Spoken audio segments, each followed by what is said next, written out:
Duševné zdravie považujem za základ pohody každého človeka, pretože keď je človek v pohode, tak rozmýšľa hneď pozitívnejšie, ináč sa správa k svojmu okoliu, ovplyvňuje takisto týmto spôsobom druhých.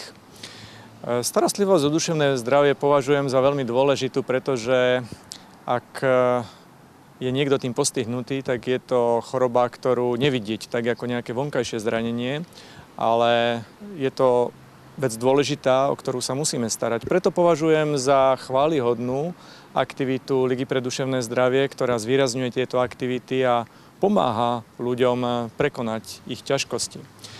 Myslím si, že najdôležitejšie je, aby človek bol ozaj v pohode aj psychickej, aj fyzickej, pretože tieto veci spolu samozrejme súvisia. Keď niekto dosiahne dobrý športový výkon, tak má z toho lepšiu náladu a keď samozrejme myslí pozitívne, tak takisto dosiahne lepší výkon, je lepšie aj fyzické, aj psychickej pohode. Určite to spolu súvisí, takže z môjho pohľadu taký liek na prekonanie duševných ťažkostí je samozrejme aj fyzická aktivita a byť v pohode aj z fyzickej stránky.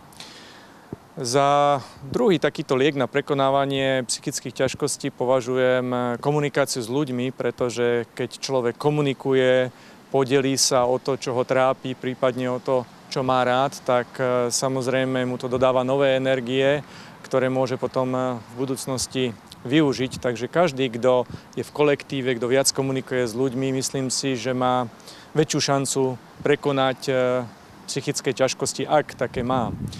No a do tretice najlepším liekom je myslieť pozitívne, že všetko má svoje riešenie. Ja považujem vôbec pozitívny prístup k životu za to, čo môžeme dať aj svojmu okoliu, pretože ako hovoríme, problémy sú na to, aby sa riešili a všetko má svoje riešenia.